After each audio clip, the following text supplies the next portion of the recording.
Resident Evil. Alright, fuck. Hello, everyone. How you guys doing?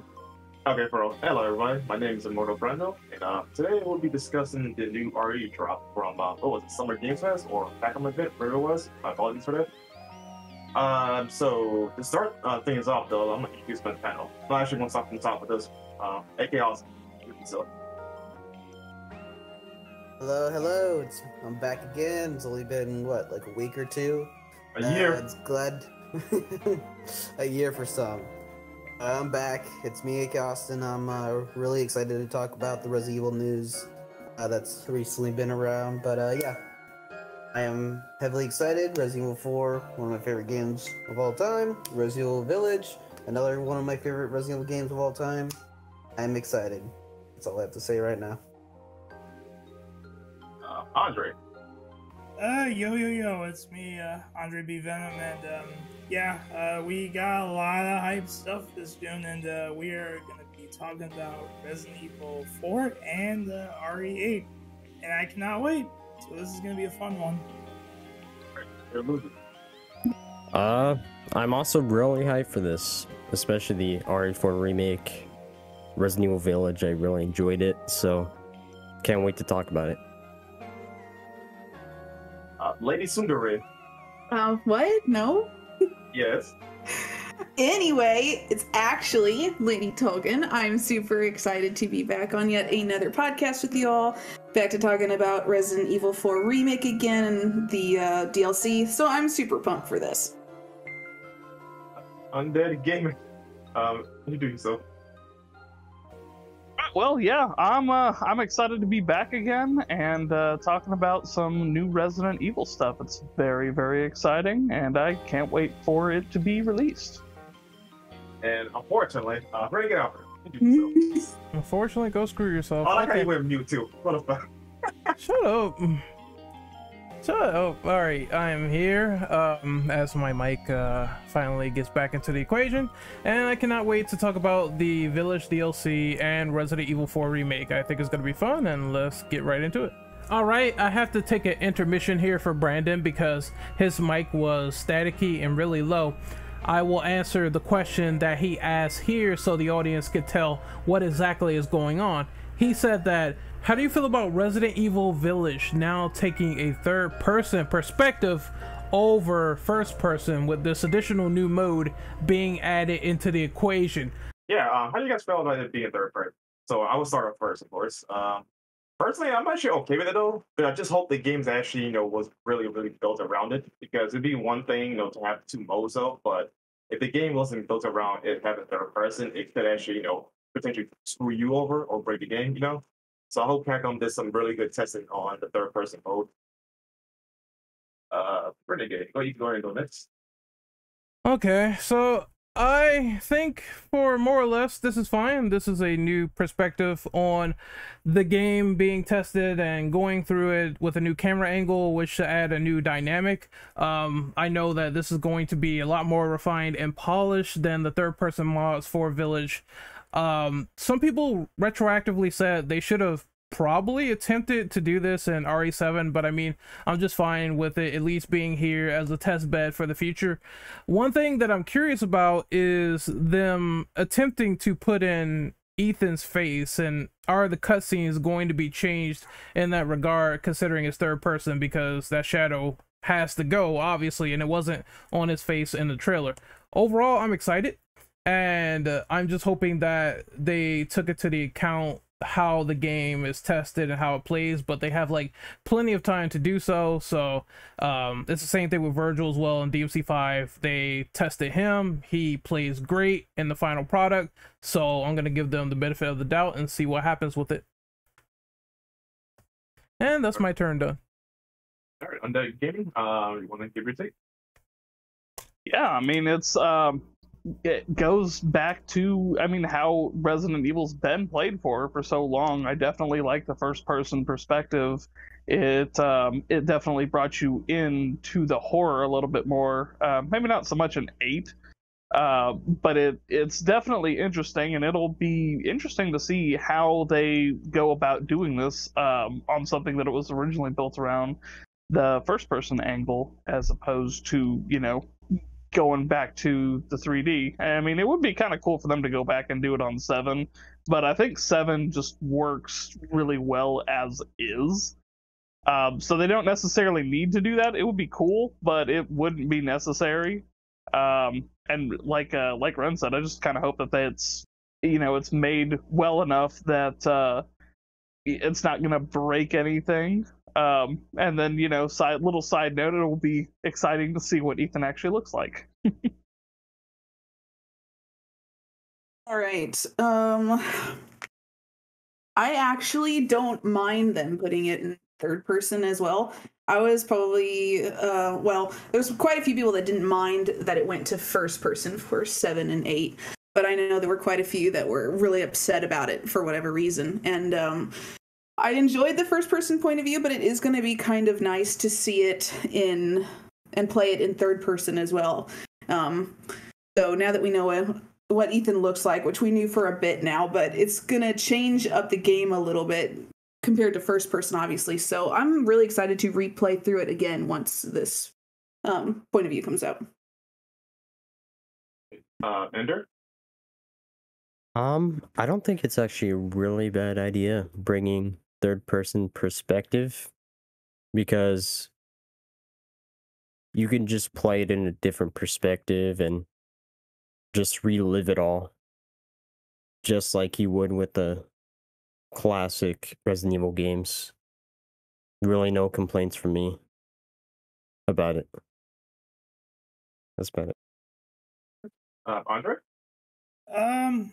I'm down for this. I'm actually really kind of glad they're doing an option like this, because one thing that I'm really curious about is how the cutscenes will look like in third person mode. Like, will it still have the first person point of view while you're like, Ethan looking at the person, or it will have the third person point of view? But I'm definitely down for this. Yeah, I really want to re-experience Village again with this new update. So yeah, that's what I have to really say about it. All right, it's a mention over, so go ahead, Austin, and say your piece. All right. Give it a second. There. All right. Sorry for the technical difficulties. I'm very excited. When I found out that they announced that they were doing a third person, I was like, all right, cool. And then they mentioned that they updated animations and sequences just to help provide a better experience with the third person. I was like, neat. And then I realized that third person actually looks pretty cool when you're just walking around, sort of like more of like an adventure game that has survival horror elements to it, which is really cool. Yeah, I'm super excited. I think the addition of third person just I think it's just better to have it as a choice. Like, people can play it in first person, people can play in third person. Nobody can bitch anymore. Except for those stupid people who are like, oh, we need to fix cameras. It doesn't work that great anymore, people. Sorry, but that's the way it is. But all jokes aside, I feel like it's the step in the right direction in updates for Resident Evil titles for sure, and I hope it just plays well. Honestly, it'll be like my 13th time playing it, to be fair, if I do play it again. But we'll get to there. But I think that's the end of what I have to say. We'll go on to the next question then.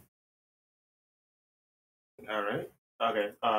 Real quick, how do I sound now? You sound really good, Brandon. I can hear you clearly. Better. Yeah. Thank you. And noise suppression was on for some reason. You know, I turned it off before, but hey, Discord being Discord. All right. Anyway, back to the topic at hand. Number 2, Shadows of Rose will evolve around a 16-year time skip for Resident Evil Village. The year is on 2037, and the timeline Resident Evil, blah blah. How do you feel about this large time skip for this game in particular, and how will affect other characters? Okay, personally, I'm actually not a fan of this giant time skip. I feel like Capcom should not just be going too far ahead in time with DLCs and stuff and whatnot. Because let's say if they get to a certain point, though, are they going to end up retroactively retconning a certain event and take place too far ahead? or stuff like that. As far as how it will affect other characters, though, that's honestly a little too soon to tell because it's just really about roles. So we don't know what happens with other characters. Hell, someone could be dead, somebody couldn't. Which is another thing why I'm worried about that they shouldn't go too far ahead in timeline. Just naturally go forward rather than just jumping ahead, whether it's DLC or main game. So I'm not too keen on that personally. I'm sorry, Renegade, you can go next. Okay, I am indifferent on it. On the one hand, the good merits from this timeline jump is that there will be definitely a lot more stories to tell in the past. I'm pretty sure that I think me and Ninja were talking about this like before in the server, where it's like these isolated incidents can now be sort of filled in with other characters, other scenarios, and other outbreaks that could have threatened the world in this time.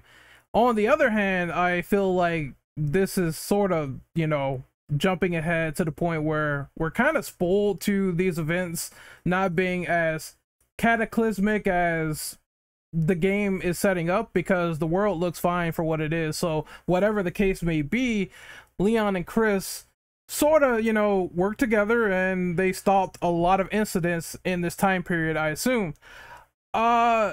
I don't know how I feel. Like I said, part indifferent, part looking forward to them filling in the events, but it has to make sense because they could easily drop the ball on this. Personally speaking, I do remember when there was the sort of label on Resident Evil 7 and the sticker coming over from 7 to 8, and it's saying that Rose rapidly grows over time. So it's like, what are they going to do with that scenario if that still exists for the people that are perfect molded? We don't know yet.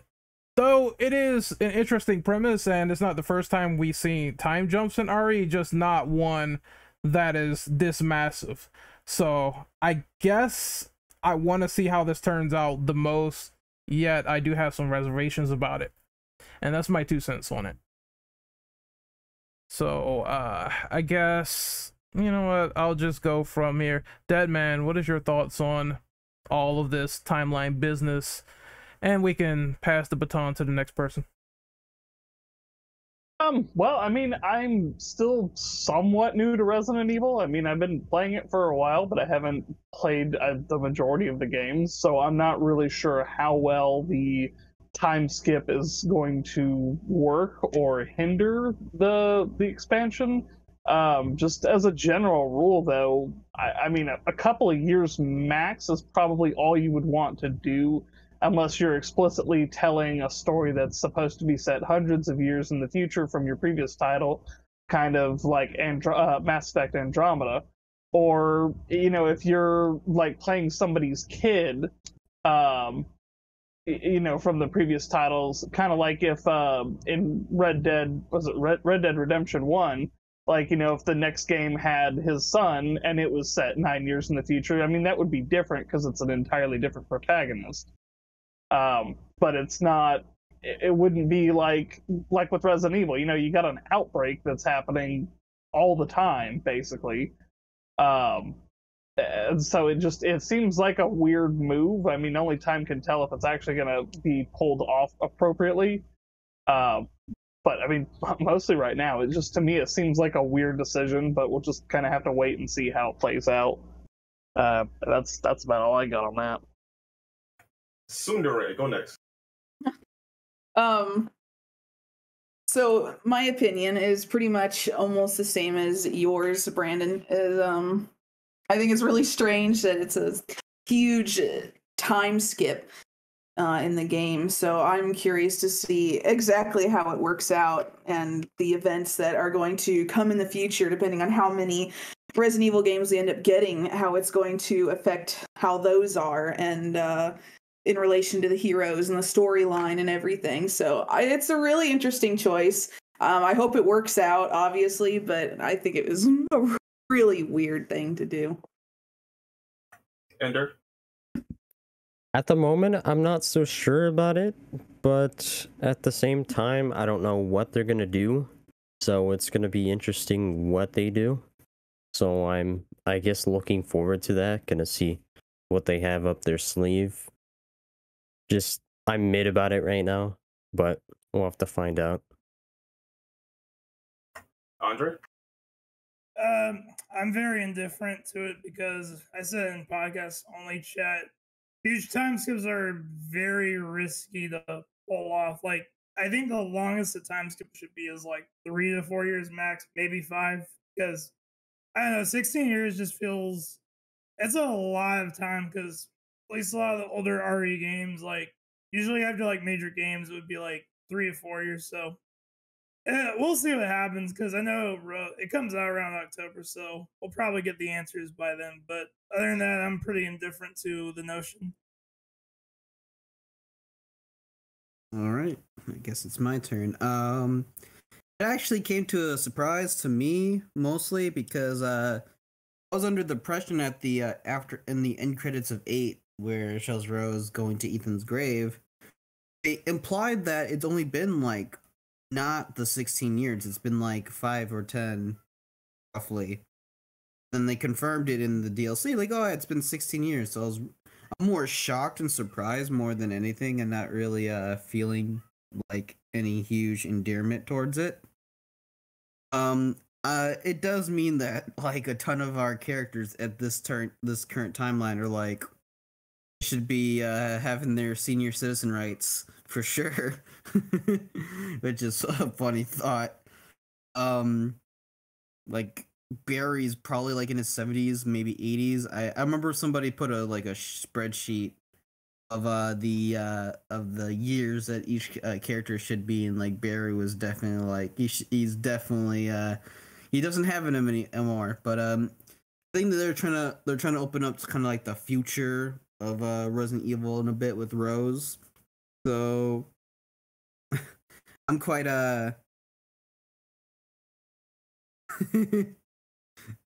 Barry is 77, yeah, that makes sense. Sorry if you can hear my cat.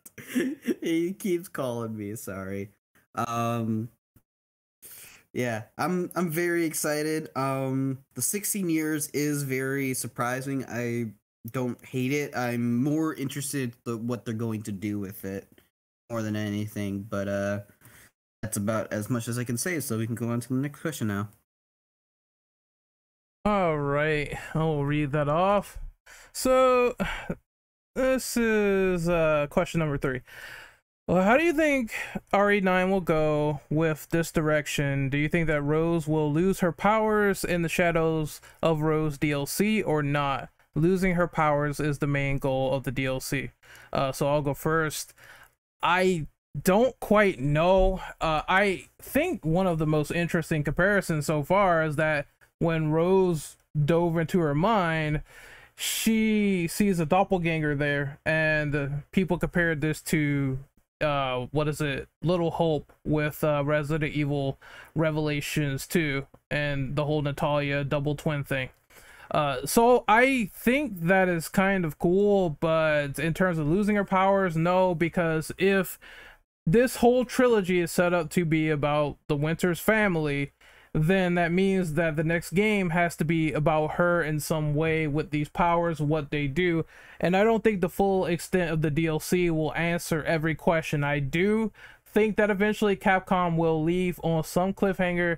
There will be the appearance of the older characters in some fashion, and then when you see Jill ready to kill someone with her walker at like 65 years old, then that's going to raise questions even further. So I don't think that she's going to lose her powers. If anything, there will be some weird flux where she might master them, and then there could be the opportunity to bring in Natalia Wesker if they really want to. This is the theory that I had in my videos. I would like to see her again, and that would sort of tie into bringing her back and tying up that loose end from Revelations 2, because we have another big baddie in the works and Barry's like way too fucking old. That would be a way to introduce her into the story yet again. So that's my opinions on that done. I'm going to pass the baton over to Deadman. Well, I really don't know. I mean, it would be interesting if she, ended up losing her powers for 9. Um, honestly, until we really get to like play and see more of it, I don't really have an opinion one way or the other. It would kind of make for a cool thing where you play through being this OP badass and then you lose your powers, but I know that's kind of a hit or miss on whether you're actually going to like that specific trope that shows up in games. Um, but I mean, I definitely would be interesting to play as, having these molded powers, and we honestly don't even know what the full extent of those could be yet, or at least I don't. I don't watch a whole lot of trailer stuff. Usually, I see something I like, and I'm like, okay, I like this. That's it. I'm just gonna wait till I play it. So, if there has been more information, I apologize for my lack of knowledge. I just want to cut in really quickly on that and say a minute's worth of information. So, because Rose is a perfect molded, she has the powers of the Mega Mycete, which means that all the stuff you saw Evelyn do, she can do, and she also has the training of Chris Redfield. So, if she wants to turn people's brain into mush and make them walk around as molded and control them, she can perfectly do that, no problem. Oh damn. So that means that Rose is inherently broken, and I guess having that in a survival horror game, I think at most she'll either lose those powers temporarily, or they might get nerfed, or she might control them, which will make me a happy man because I will turn everyone into mold. And I think this is going to be evil, but I don't know. We'll see. So we're gonna pass the torch over to Tolkien. So I think the DLC is going to be interesting to play through. I'm not sure how I feel about the idea of her losing her powers, or it going on to Resident Evil 9, if that's what they end up doing. Having all the abilities she does to me is like super fucking OP. I would almost hate having it go into a game just like that. It would be completely different from every other Resident Evil game in existence. I don't know. I'd hate OP characters. Like they're really boring to me. So, either nerf them, lose them, whatever. I just hope if she has as good a powers as it looks like she might, then I don't want something that powerful going into the next Resident Evil game. That's just my thought on it. Well, Brandon? Hi. Okay. Well, see, I'm not against the character being strong, but it has to be in the proper context of what's going on. And I feel like Rose for a Resident Evil character is honestly a little too strong. So I do agree with Token on that front. But and I might be the only one here that feels this though, but I think they're going for like a Alice in Wonderland or Alice in Madness type scenario. Because you can see like the Mad Hatter as Duke and whatnot, and you see like the whole weird shit, trippy shit that you normally see in Alice inside I don't say Evelyn's Rose's mind. I might be far off now reaching though, but I wonder what you guys feel about that. As far as losing her powers, is whatever. I feel like she'd be okay with it, honestly, because she doesn't like being reminded that she's a molded or powerful being, So I'll go ahead and pass the torch over to Interlusion. I feel like it's gonna start like with you're gonna get to know Rose and her powers, and probably it just depends how long the DLC is. You may lose your powers in this DLC, but I feel like this is a whole introduction to how Resident Evil 9 will be. So they may wait if that happens, because you'll be like, oh, this is how Rose plays and all that. And yeah, it just depends how long the DLC is. So we'll just have to see how things tune out. All right, Andre, you got anything to say on this? About the Rose DLC. At least from me, personally, I think what they'll do is they'll delve into Rose's like childhood, like when she grew up without Ethan, like teenhood, because I want to say Rose is 16 or 17 in the DLC. At least that's how old she has to be. So I think what will happen is like maybe she'll lose her powers for like a brief second, but probably by the time the DLC ends, she'll probably lose them permanently, or who knows, maybe she'll like keep them and accept for who she is, and we'll try at least use her powers to like, protect people from POWs and something like that. So all I can say is about the DLC, it seems like I think they're going for this whole like it's in her mind kind of deal. She's trying to like confront the darkest parts of that, so that way she can sort of accept who she is as a person. So yeah. All right, AK Austin, you there?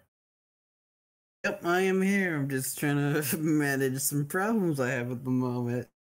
See in the text chat. Anyways, do I think she will lose her powers or not? I think, kind of like what Andre was going or hinting towards, is that I feel like she's gonna start like diminishing from her powers is like the whole aspect of the DLC, while also learning what she grew up with and the backstory of Rose entirely. Like, what did Rose go through with Chris? What did she grew up with her mother Mia and all this stuff? And I'm on the fence that she her having these powers is a cool idea. I think they're trying to make her powers go into the realm of like she's scared of her own powers, and that might be, this is a bit of a theory talk, but the things you see in that realm is given by her powers. Her powers, the Mega Might Seat wants her to keep these powers, so they have a function to exist. And I believe that's just like a little like hot theory I have right now, and it could be true, could be not. I don't really care. I am on the fence that her having powers and being OP is not good for a gameplay stance. On a like a cinematic stance and more of like a spectacle, it could be pretty cool. I think her being nerfed is fine. A cheaper way where it could like add more to the story of her character. It does leave me wondering what's Resident Evil 9 is going to be, because that's definitely like in development, or at least in the works. So yeah, there's I think the best case here is that we just play the DLC, and we'll see there. We can move on to the next question though. All right. As requested, Andre, you can read up the next question. Oh, sure, gladly. Okay. Question 4 was it? How do you feel about the DLC taking place in Rose's mind and the Duke being an enemy? The Duke being an enemy, you know what? I'm actually really not too surprised, because if you remember correctly, in some of the concepts for Village, he was actually going to be a lord at one point. Like, I think it was going to be like at one point in the game, Ethan was forced to like fight and kill him, and I feel like if they did that, they'd probably get like a shitload of like golden weapons from him, all the upgrades you can get. But like, it's kind of really interesting though, because in the main game of Village, he was pretty chummy with Ethan, and he did help Ethan take down Mother Miranda. But I think now, since time has changed, there's like a more darker side to them, if that's really the case. So I'm guessing Rose is probably going to fight like a different version of that Duke. Is what I'm trying to say. But yeah, that's all I really got to say on the matter. Who wants to go next? Renegade, it's your turn. All right, it's your turn, Ren. You can go. Okay, so I have to sort of go off Andre's point. Of course, he was in Resident Evil Village, and you had shady vibes to the Duke, and he was saying all this stuff, and just his size and him, being all quirky and kooky, you would imagine that he would be a villain. And then it turns out, after examining the game more, that yes, he was originally going to be the Fifth Lord. So I think this is their opportunity to capitalize on that idea, and I also think that they're going to look at more cut concepts for Resident Evil Village and say, hey, we can shoehorn that into the DLC, no problem. and he could be this giant spectacle boss fight. But considering that he is in a dream, I wonder how this is going to migrate over to the real world. Is the Duke dead? Is this actually going to be something expanded upon in the future? Will that be a mystery? Only time could tell. But I do know that the scene where he was transporting Ethan and he was sort of going on about how this is the end and stuff like that, I think he might just be more than what the eye is expecting. So they might put some more supernatural elements in there and keep you guessing, and that would be good, because I think that will add to the Duke's mystery along with this character, as well as, you know, having him there and saying crazy shit while he is a boss. I can't wait, honestly, and I hope it's just not only him as the main lore in the DLC. I hope they have someone else to sort of supplement that and say, hey, we have 2 villains in Rose's mind, and I figure maybe that's what they'll do with the doppelganger Rose that you see in the DLC trailer. So that is my opinion on that done. I will pass the baton to Mr. Deadman. It's definitely interesting. I mean, you could look at it in the sense of she views him as the villain because, you know, he knew about her being all cut up and stuff, but, you know, she's an infant at the time, and we don't really know if the molded is one of those things that was like you can what is it, like infant remembrance syndrome or something, where like you can actually remember stuff when you're an infant. I'm not sure how that'll work out, but knowing about the not really cut content, but knowing that he was originally envisioned as one of the lords, that will definitely be an interesting thing for them to look at, especially when it was, you know, already an original concept of theirs, and they could end up building on it a little bit greater. And it is definitely going to be a little unsettling too, since he was so friendly and so helpful through the main campaign. Beyond that, I don't really have a whole lot extra to say on that. All right, tokens. Well, I think it's interesting that they're gonna have the Duke being an enemy, considering, as others have stated, he was sussy through the whole game. I had some weird vibe about him playing there. I was like, oh man, dude could easily just be evil at the end. But it's gonna be interesting to see how they play it out. But I'm really looking forward to this DLC, so I'm ready for it to drop so I can play it. All right, that leads back to me. You know what, Ren? I'm going to piggyback off your point of them having other bosses, villains or whatever. I think that it should bring back old characters as well. Like, for example, Jack Baker, the Four Lords in 8, and Ethan Winters himself as bosses. You know, since this is like a hive mind type stuff, you know, that would be pretty, you know, lit to her experience these characters. But yeah, that's what I gotta say on that. I just want to add that piece in, so I'll pass the baton to Interlusion. I think it's honestly really interesting as well. We're seeing a different side of the Duke that we haven't seen before, and I'm very excited to see where they go along with this. But I'm liking it. All right, Andre.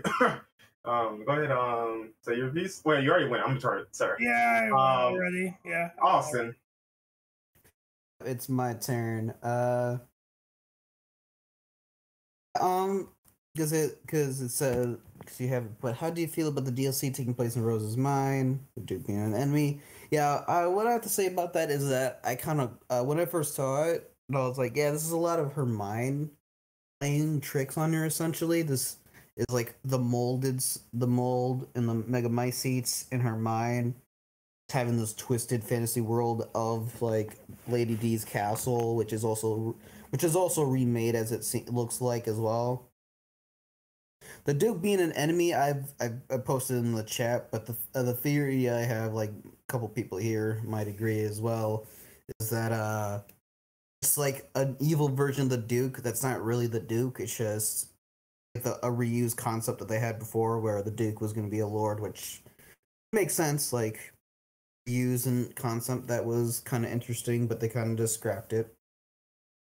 I think a lot of the shit that goes on is going to by reverse psychological effect on Rose. Like she's gonna start.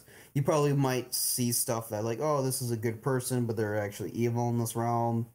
We might see like an evil quote unquote Chris, possibly. Some I forgot who put it in, but somebody said like an evil Ethan would be pretty cool. I think that I agree too. That'd be very interesting. Yeah, it's very interesting that it's gonna be like a kind of like a Silent Hill type of vibey stuff. Like it's like Alice in Wonderland and Silent Hill, which is super cool, in my opinion. Yeah, I don't really have much else to say. A lot of people before me and said about the same things I said. So yeah, move on to the next question. All right. So as requested, Token, you can go ahead and read the next question. Sure. Right, so number 5, Gold Edition also has 3 new Mercenaries characters that will be added to the game. Chris Redfield, Lady D, and Heisenberg will be joining the cast. What are your thoughts on this update? Oh boy. I like it. It kind of reminds me of, takes me back to Resident Evil 4 Mercenaries having different characters to play, which I really enjoyed. I played the shit out of those Mercenaries. So I'm really going to enjoy this, and of course, you know, they had to bring Lady D in for all of the male simps and bring in Heisenberg for all the female simps and vice versa, and so it's going to be fun to see how it plays out with having new characters and such, but it's nice to see a change up in the Mercenaries. Is getting kind of old the way it is now, so it'll be a nice change. All right, Operative. All right, now I can talk after the Heisenberg simp has taken her turn. So, Mercenaries is finally fixed, and I love it so far. Just Ethan going around and being on stage 2 and completely being decimated because the weapons in the store doesn't equate to what's going on, and you're like, what the fuck? I'm trying to surpass the stage and is very hard and challenging. So finally I can go around with Heisenberg and smack people with a hammer, or go around with Lady D and throw the monsters into each other because she can do that. I think this is great. It's one of the things that people complain about with Mercs. Why is it that Ethan is so bare bones and basic when you go into the second half of the game, which is the level 2 stages?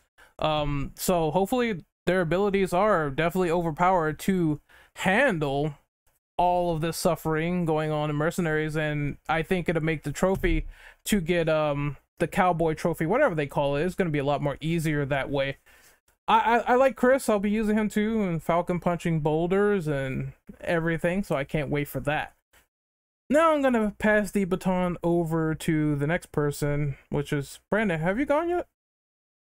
Well, no, but I think Deadman should go first, then I'll say my views on it. All right, Mr. Deadman, any thoughts on the new Mercenaries characters? Like Tolkien was saying, it was always fun to play Mercenaries as others. I remember playing the absolute bejesus out of Resident Evil 5's Mercenaries, especially because you could play as Wesker.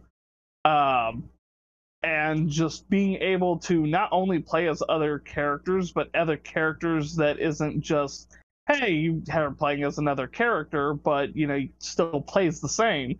Lady D and Heisenberg should play a lot different because they don't really use traditional Resident Evil weapons where they're just, you know, everybody's got guns. Lady D's got her claws and her just massive amounts of strength, and Heisenberg has got his what do they call it? Whatever metal kinesis is called. Or it might just be called that. He's got that and his giant ass hammer, so that should be really fun, and will definitely make that Mercenaries mode a bit more interesting. All right, well, the baton go past to me. You know, I'm in same boat as everyone. I'm really intrigued on how they're going to do the new characters because they don't have guns, right? So they're going to have a whole new playstyle towards Mercenaries because it's obviously always gun-centric, right? So I welcome the change of pace for the characters. The only thing I wish they did was also add in like maybe Chris's team. What do they call it again? Wolfhound? Sorry, I don't remember the name. Yeah, that's what they're called. Okay. So it'd been nice if they had those characters in because they have guns that not even Chris or Ethan uses. So it'd be a nice way to diversify the loadout stuff, as an option. But yeah, I have no complaints as far as the new mercenaries, other than they could add in new characters. I just hope that Stage 2s let us use a proper loadout because, as Renegade said, the Village of Shadows versions of the stages are dreadful because they give you less resources to work with as opposed to the original stages, which is why those are a lot of fun. You can actually mix and match whatever loadout you want and go take out the thing. Oh, but yeah, I was not a fan of those stuff. But enough ranting. I'll pass the baton to Illusion. I'm actually really hyped to play as these new characters. And I think it looks like there's going to be new maps. I'm not sure. It's been a while since I played Mercenaries because I went on that Mercenaries grind. But there's some factory enemies there. And it's just going to be really fun to play as Domitresk, Heisenberg, and Chris. I really enjoyed playing as Chris, and now I can play as Chris more. So it's definitely going to be exciting. So can't wait for that. Andre? I can't wait to play Bloodborne. That's all I have to say. I can't wait to play Bloodborne. But no, I'm really excited to play as Chris, Lady D, and Heisenberg. I think Lady D is like, I get the feeling she's gonna be really slow. Like she'll be like a tank. So what you'll have to really do is just you can slash her with the claws or throw them around like a ragdoll. Heisenberg will probably, I think from what I've seen in that trailer, he'll probably use his hammer. Maybe he'll throw metal shrapnels out like as a gun. I don't know. Chris, like we don't need to talk about Chris. He's the walking armory. That's all I gotta say. But yeah, that's all I really have to say on that matter. But I'm excited. Definitely gonna check back to Mercenaries again. All right, Austin, my fans. All right. So yeah, Mercenaries being updated, fucking fantastic. Cause I could not beat the Village of Shadows version of it because it was just so annoying and so you have to be pitch perfect about the shit. Oh, I can't wait to play Chris. Can't wait to play Heisenberg. Can't wait to play Lady D and just destroy shit. That's what it seems like. And as people were stating before, there is new maps. They did say they're adding in new levels, which might be probably Rose levels. I'm just going on a limb. It's probably some levels that are factored around Shadows of Rose. A good shout out in my opinion. Yeah, it's gosh. I just playing as Chris is gonna be fun because of his one punch fucking attack. I'll be like one punch my way throughout the fucking game. I hope they update some of the perk systems in this Mercenaries. So that's one of the things I liked about the game was the perk system. However, it kind of didn't do much when it was Village of Shadows and your weapons were fucking god awful and piss poor. But I wonder if there's gonna be different ones, or they're gonna do different ones for each character, which would be pretty interesting. And I would love to see if they do anything around that. But I don't think anything else to say other than that it's a good update. It's awesome having more playable characters and different playstyles, and potentially just a lot more batshit fun even on the harder levels is great, and should keep at it. That's gonna be the end of there. We're on to the next question, which is Resident Evil 4 Remake. Actually, Austin, you want to take number 6 for me? Sorry? You want to take number 6? Want to read it off? Sure. So, question number 6. This is for Resident Evil 4 Remake. They showed very little of Resident Evil 4 Remake, but now there's a crouching mechanic in the game, and they showed Leon's face. What is your opinions on both? What I have to say is that crouching mechanic might be a excuse me. I think it's just they might be adding a little bit of stealth, maybe. They might be just adding a crouch mechanic to, you know, get across some obstacles, go through some, like, broken hedges. I don't think it's going to be a big factor, but we've seen very little of the game, so I think crouching might be a, like I said, might either go tribute to some stealth elements or just exploration and getting through areas. It could also, like I said, stealth, like you just hide behind a little like dumpster and enemies won't see you, so you can either get a nice shot off. They might have stealth kills in the game, who knows? It's quite possible, but you could do some like Joe Baker shit and snap some necks. And they showed his face. Leon looks great. I think I showed it to a friend of mine who really loves playing Resident Evil, especially with Leon. He does need some sleep. The dude's been through some shit, and he lost the president's daughter. So yeah, he's going through a lot of stressful shit. But like I said, he's probably going to be a lot more professional, like a lot of people are talking about. He's good. He looks very, very, I don't want to say intimidating, but he looks very like ready to fuck some shit up. Like he's serious. He's no rookie anymore. He ain't no kid. He's a fucking professional USA, FBI, CIA, super soldier bullshit. He's a Chad. Yes, he is, Andre. I think he's just a quick little like side off thing. I do believe they might keep QTEs in a way. I have a very good feeling because QTEs was a very big part of the game, and I'll be excited if they do show up again. But I had tossed the baton to Renegade. All right, so I said this in chat.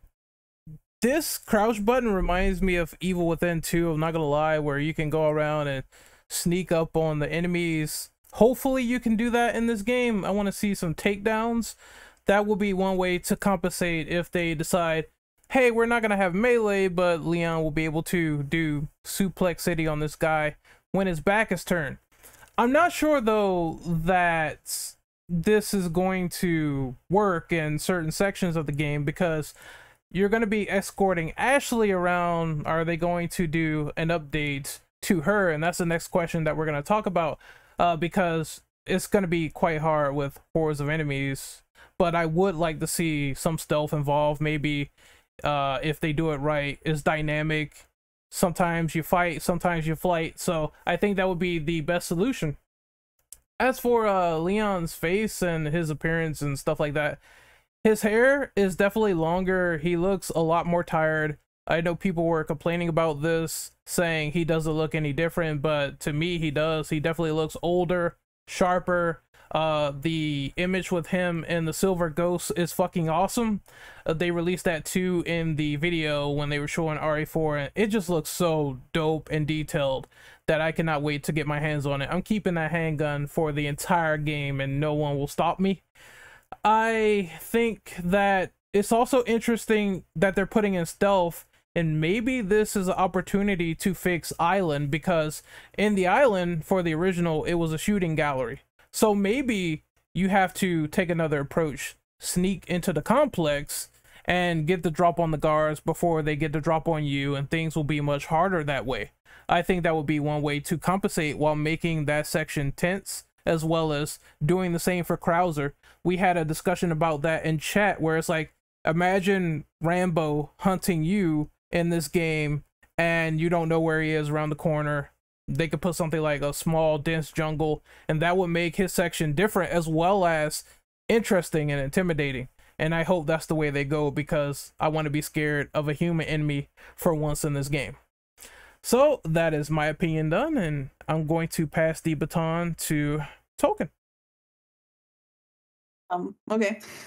So, crouching mechanic in the game. I dig it. I like games, especially in the horror realm, that involve a lot of stealth in it as well as combat. So I think it'll be hopefully it's a good mix of both. Some games will just give you way too much ammo, just makes the game way too easy, even on hard difficulties. So, yeah, if they involve crouching and have maybe less ammo per se, or it's harder to find, or however, I'm really gonna enjoy that. Crouching makes horror games much more fun, in my opinion.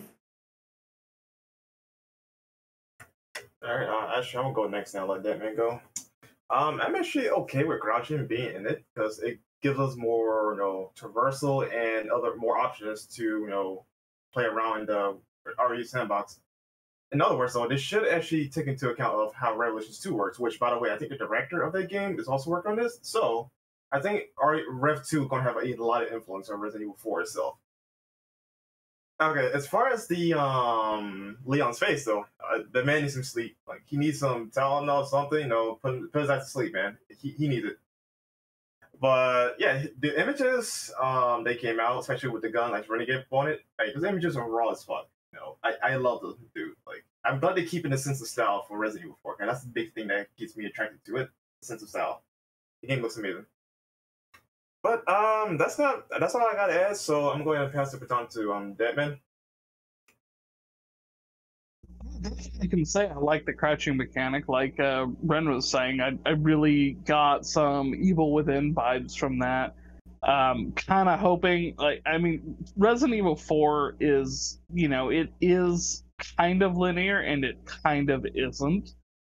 But I'm kind of hoping we have more of like a open area kind of deal with it where we can, just kind of more freely explore some of these areas and see what exactly is going on. And then the crouching with that just kind of goes into, hopefully seeing some really awesome takedowns.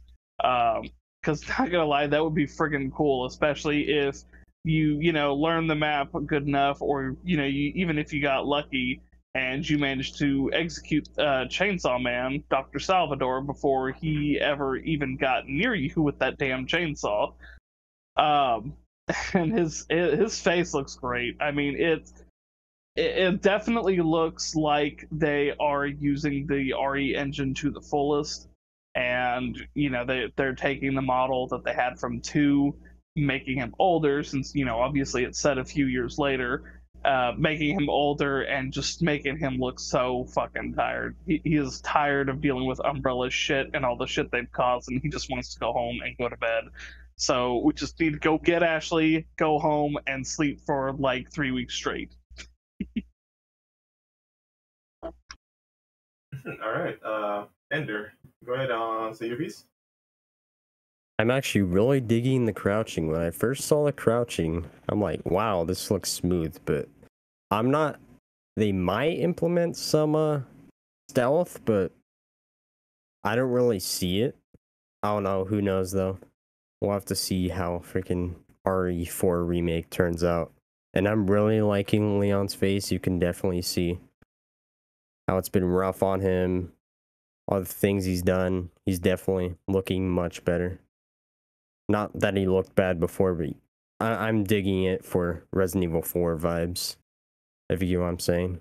That's about it. All right, Andre. I really like the crouching. I think if they're going for a more stealthy, if they're going for a lot more stealth than RE4 Remake, count me in, because I think it can really work a lot in the horror game. Like, if you don't want to like waste up too much ammo, you can definitely like stealth your way through areas. One thing I'm really curious about, actually, that I said before in chat was, I wonder how they're going to handle Krauser's boss fight. Like, it'll be a stealth fight where the only way you damage Krauser is you have to hit him like melee attacks or something like that. That'd be really cool. As for like, I'm pretty much sure you all guys said about Leon, but like, man is looking pretty tired. He needs that retirement. Game looks amazing visually. Like, the RE engine gets better and better, and like visually, this game looks like a showstopper. So yeah, that's all I have to really say. All right, Austin obviously already went, right? So in this case, Renegade, I'm just going to choose you for this one, since you had the most to say about it. Number 7, please. All right, so this is question number 7. How should they fix Ashley's artificial intelligence in this game? And I'll go first.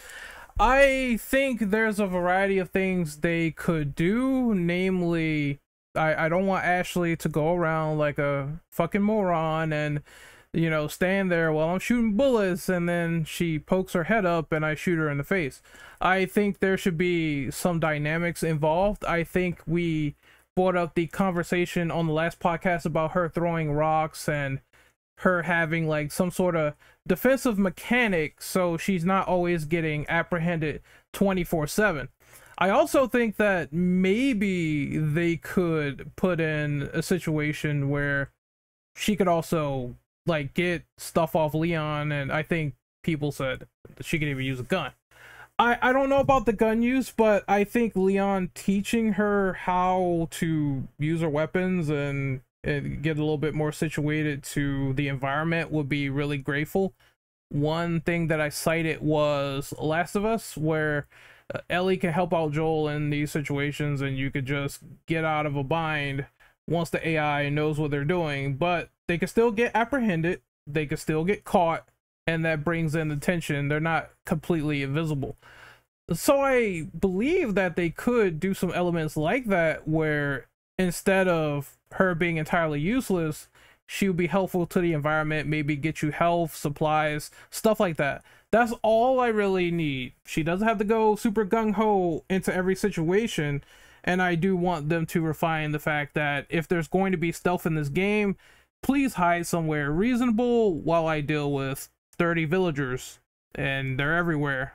And when the chainsaw guy starts to crop up and he tries to nail Ashley, she could die in one hit. So I need the AI to be smart, resilient, and also aware of the environments. I think another good example is Haunting Ground, where the dog would help you out in certain situations, and if you don't aid the dog, it would be disobedient to you or not listen. So if they want to try something as dynamic as that, that could work, but it remains to be seen. So I will pass the baton back to Brandon. All right. Just want to reiterate that RE4 Remake actually is hot. Anyway, yeah, I do think they should give her more options to work with, like, you know, defense items among other stuff. So, yeah, Revelations 2 is definitely, like, I'd say, as far as RE is concerned, not going by outside of the realm, is a good example of having, like, a secondary partner with you. But in the case of RE Revelations 2, like, your partner is invincible unless you're playing the co-op mode, which is couch co-op, unfortunately. So I think you should take that aspect as well, and also give her own unique inventory slot where you can put stuff in, take stuff out, that kind of stuff. And of course, when she's not with you, the stuff is just locked away. So you gotta choose carefully on what you give her and what not to give her. I think that would be pretty great. Because honestly, though, one of the worst aspects of the original was honestly Ashley. She could die easily, she could get in the way, you know, the AI fucks up, you know. But it doesn't matter how good you are, though, the AI is just not that good. So Capcom has a lot of improvement to do.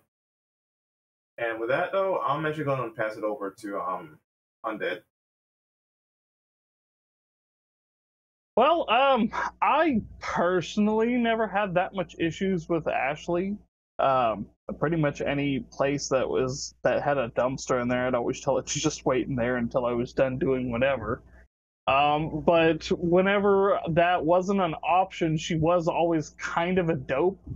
I can't tell you how many times it's like, hey, Ashley, you know, go hide here or go stay there, and then immediately she just gets captured. And it's like, okay, I know she weighs like 50 pounds soaking wet, but like she could push them off of her or something, or at least try to. So having her have a little bit more I'm losing the word right here, agency. Having her have a little bit more agency would definitely be nicer, especially with, you know, things being able to run as well as they are. It would just be really nice to have a companion that you didn't have to babysit, even though technically that's what you're supposed to be doing. That's about all I have to say for that. Okay, Tolkien? I'm pretty much the same as Undead. I honestly, for the most part, even on a harder difficulty and not using the knight armor, I didn't have that much trouble with the AI for Ashley. You just kind of had to strategically place her in areas you knew were going to be safer, and keep an eye on her more. But I didn't think it was that horrible. So I do hope they make her AI a little bit better in the remake. But please, for the love of God, do not give her a gun. You do not give someone who's never had training a gun. In reality, she would shoot somebody's dick off accidentally. So don't be giving her a weapon she's not used to. Let Leon do the work. She can hold his bags or hold his health or whatever. Just don't give her a gun. Well, she worried about people shooting her dicks off. Like, what's going on here? Nice. Fuck. Who's gonna go next? What was it? Ender. Yeah, you go ahead and go. I feel like we can have like a Moira situation where I think Moira used the crowbar. I can't really remember, but instead like Ashley uses a knife maybe, but she's not the most skilled, so maybe she can like miss sometimes and then get grabbed, or like she can also help get ammo and all that. We'll have to see how it is. I really, in the vanilla RE4, didn't have much issue with Ashley, but I'm playing through this really difficult mod where there's tons and tons of enemies, so I'm having a bunch of issues. Just make her better, I guess. Defend herself at the very least, maybe. I don't know. Maybe we can have like a stealth kill, like some like Last of Us kind of stuff, like Ren said. Like she can help with stealth, but I feel like that would also be very OP. We'll have to see how it is. All right. Andre, go ahead next. For Ashley and so this is what I would do. I think what they should really do with Ashley, make her useful. Have Ashley, like, if any of you guys played Bioshock Infinite with Elizabeth, I think what they really should do is like Ashley can point out items for ammo for like Leon to pick up, but also one thing that can also work is she can, I don't know, give her like a crowbar or something, or have her like distract the enemy. Like she can throw a rock at an enemy, distract it for a bit, and Leon can either do a melee move or like headshot, something like that. I think that would really work well. What was it? I'm not really sure if the enemy should take Ashley away. Personally, I want to say, I don't know why, but I want to say make Ashley invincible, but that's really just me, so it's not like, you know, a huge hassle. But yeah, I think that could work better. Yeah, that's all I really have to really say on the matter, so yeah.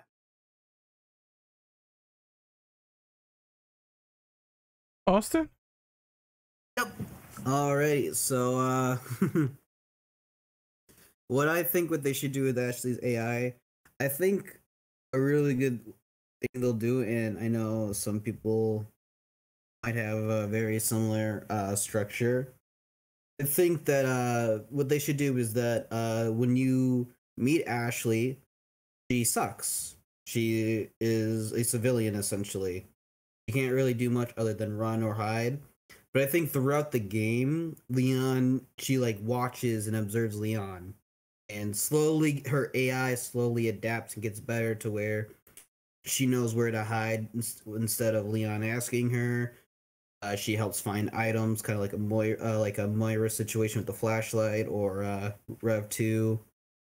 I think that she starts to progress later and later, sort of like an Atreus situation in God of War, where he gets better and the mannerisms get better, but then there's probably a certain point where Ashley kind of deviates back a little bit because of either the plaga or a bit of a internal dispute between them. Could be really cool for story purpose, for cool unique gameplay moments. And I think eventually she might like help distract enemies for Leon, so as if the crouching system is like a stealth system and she can like start throwing shit, help you move around, or kills. If like an enemy's about to hit you, she like helps you in some way, but she puts herself in danger. That would be really fucking cool in my personal opinion. think having a system like that just makes her the escort type, but also that she learns from Leon. That Leon kind of gives her a bit of like courage.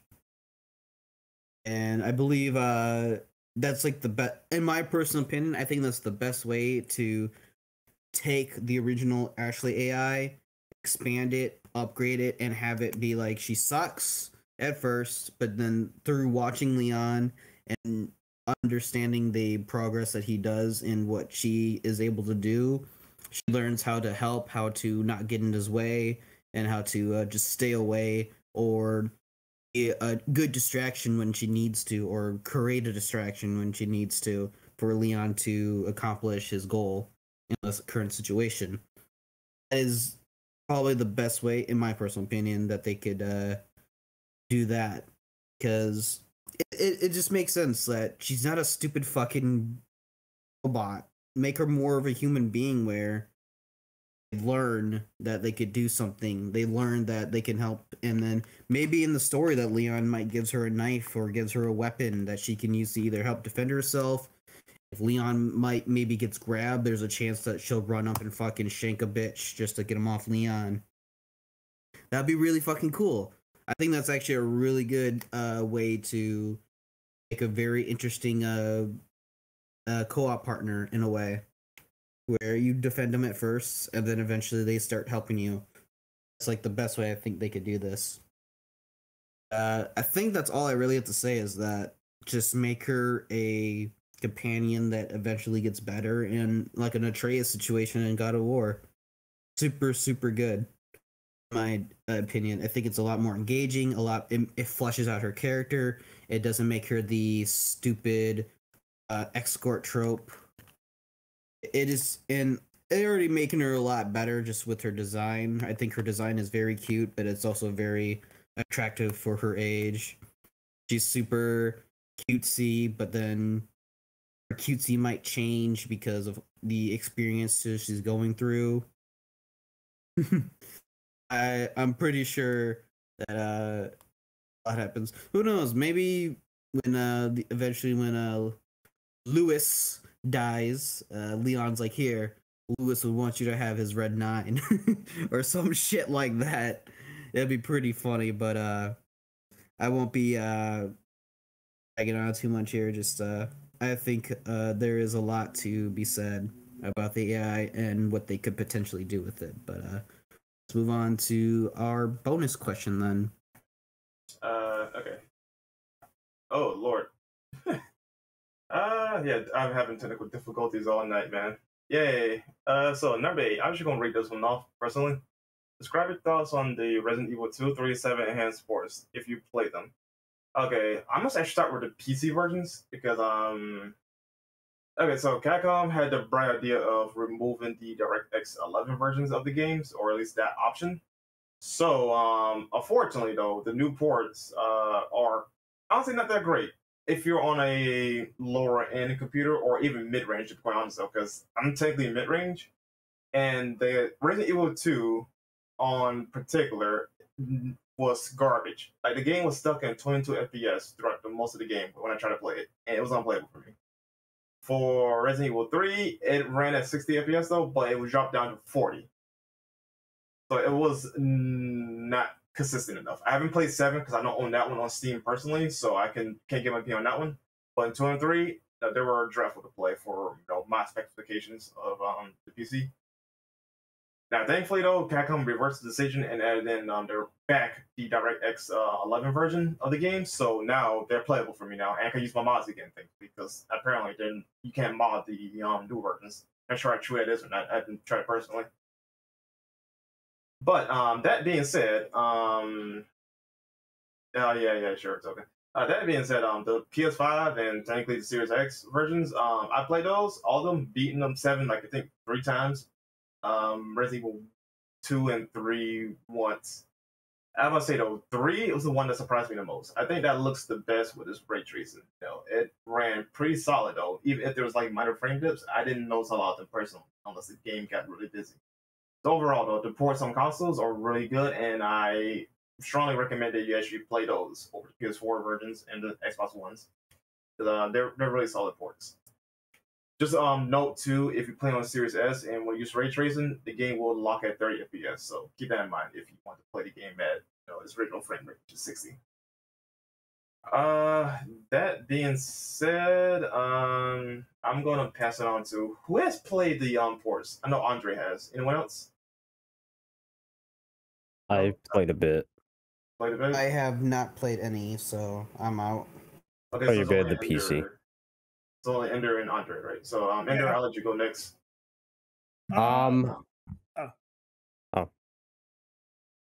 So I played a bit of all three of them. They look graphically improved when it comes to the ray tracing. I wasn't so sure about. I think textures are the same. Sucks that you can't use mods on them, but you can go back to the DX11 versions. I've seen some people's experiences. I haven't played it on my PS5 because I don't have the space, but it looks like there's some issues with like graphic shadows and all that. So maybe they may need to fix those with both ray tracing on and off, it looks like. But other than like the 10-15 minutes I played of the PC port, it's not looking bad. Andre, go ahead, go next. Oh yeah. I go real fast, but I recently played Resident Evil 3 Remake recently, and the PS5 because it's a free upgrade on PS5 along with 2 and 7. And it looks really good. The load times are a lot faster, and it's a lot more. It looks a bit sharper, at least from the PS4 version. Because when I played it on PS4 in like 2020, load times are pretty long. It caused my console to get pretty hot at times because it was like pushing it to its limits. But overall, I'd say the upgrade. But what Brand said before, it looking the best. Yeah, it does look really nice. I'm definitely gonna try out RE7 next once I'm done with the remake. But yeah, that's all I have to say on the matter. All right. Hey, I forgot to mention the load times too, because they're insanely quick, man. Especially for dude. 7. 7 really need those better load times because that took forever on PS4. I agree. Like, man, it makes a difference. All right. Well, since nobody else is going, so anybody got any bonus thoughts, questions? Yeah. Can I add real quick on 7? It sucks that you still can't skip the cutscenes, like the beginning cutscenes. Yeah, 7 you cannot skip the cutscenes at all. Yeah. For God, I wish they did. I wish they fix that though. But it's probably hard coded into the engine. Who knows? But anyway, go ahead. We want to add in. This is just the 10-minute, talk about whatever segment. So if there's any like sort of final questions, you guys can now interject and talk for like 10 minutes.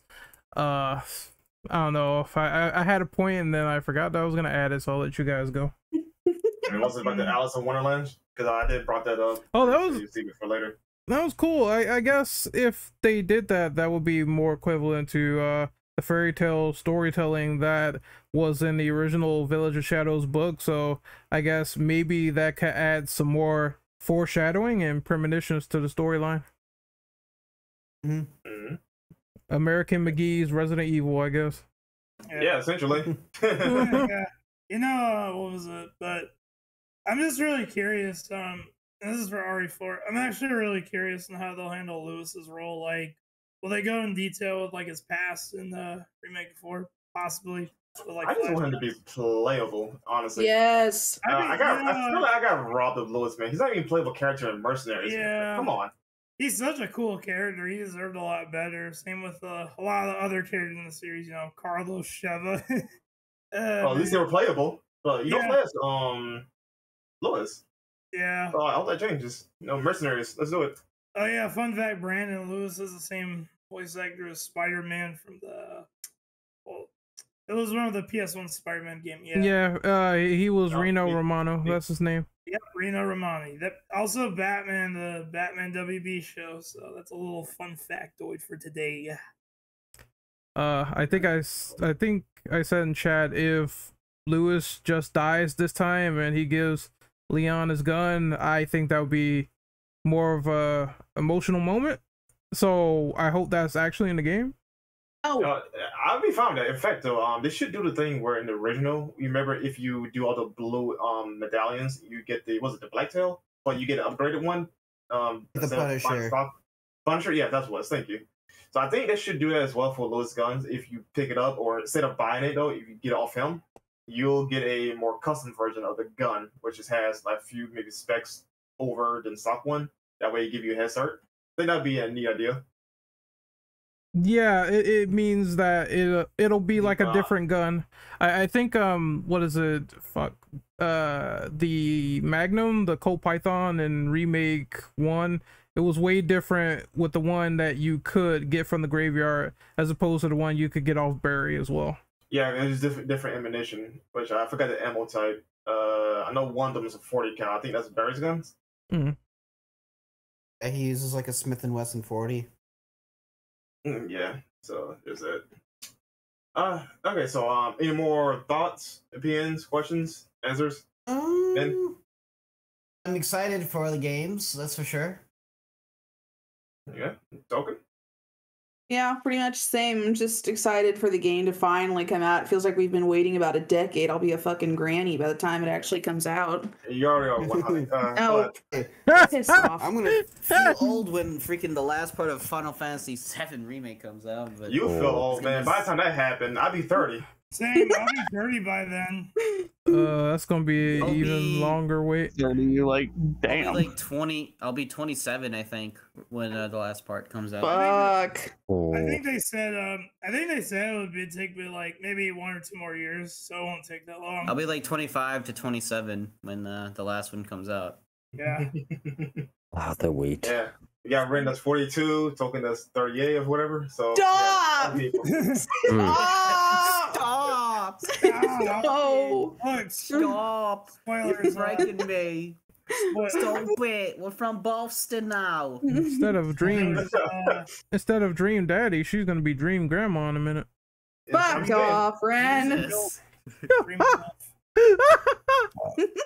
Jesus Christ, you guys. Alright. Enough of this insanity here. Let's go ahead and do outros. I'll start from the top. Austin. Yep. It was fun being here. I'm AK Austin. You can find me on Twitter under the same handle, AK Austin. Yeah, very fun podcast, very chill, and yeah, I'll pass it off to Andre then. It was a really fun ass time. I definitely had a great time talking about RE with you guys. You can find me on Twitter, Andre B Venom. I'm on YouTube. I haven't really uploaded that much, but yeah, definitely can't wait for more in the future, especially when RE4 does inevitably come out next year in March. Alright, tokens. And Sunare. Go ahead, actually, so. You guys can find me at YouTube under Lady Tolkien, where I am currently doing a playthrough of The Quarry, which is fantastic, by the way. And I am also on Twitter under Lady Tolkien 7. I keep forgetting you have YouTube. Check it out at some point. Man. You can find me on Twitter, usually talking about bullshit or whatever I'm doing on YouTube. I'm not sure when, but at some point I'm going to cover all of the Resident Evil games. I imagine it'll be probably sometime after the 4 Remake comes out. I feel like that'll be a good time to start doing that. Yes. You can find me at Deadman Gaming on YouTube and Deadman Gaming 13 on Twitter. All right, and last but not least, you can find me on Twitter at Immortal Brando, Twitch at Sir Brando. I do have a link tree, so you can check that out on my pages. And yeah, have a great day. Do my goddamn outro. Any regenerators or anything, eat your legs off or anything like that, No, don't skip me. Fuck you. Oh, hey, man, there you go. There was a part we forgot to mention. Yeah, I he did it am gonna be fucking terrified of those things. Oh yeah, the new regenerators are gonna be. Ugh. They have to be like super ugly looking and tall, and they're still gonna have that breathing, I assume. So just imagine that thing coming like towards you in the hallway, just redesigned. I also want to see the Verdugo as well, because I wonder how they're gonna do him also. No, I want that thing to crawl on his legs, the regenerators. Like, start crawling all fours. Like, imagine how creepy that would look. Oh, that'd be insane. I get you, dude. I actually can't wait for all the death scenes in that game. That's gonna be nuts. Like, Please don't be censored. Please, please. Like Leon getting his head cut off, Leon getting Oh, like shit. sliced in two. That'd be insane. All right, Ren, after yourself so we can leave. Okay, so you can find me on YouTube at Renegade Operative. You can find me on Twitch at Renegade_Operative, and you can find me on Twitter at RentOperative_. I have uploaded slew of new videos so far. Gears playthrough. I've uploaded a lot of stuff on my channel, IAS channel. Check us out, the Infinite Ammo Syndicate, and I'll be working on some Marvel stuff next week. So look forward to that. All right, yeah, you catch our OnlyFans too and whatnot. I'm just kidding. Yes, yes, definitely. I guess we will see you guys later for the next podcast when there's more news updates, and when the DLC comes out, we'll do like a little mini review on it and what we think of the story, because I'm sure 99% this has to cliffhanger into Resident Evil 9, so all those spoilers will definitely be happening on October the 28th, so look forward to that. We're gonna sign out, so we will see you people next time. Later.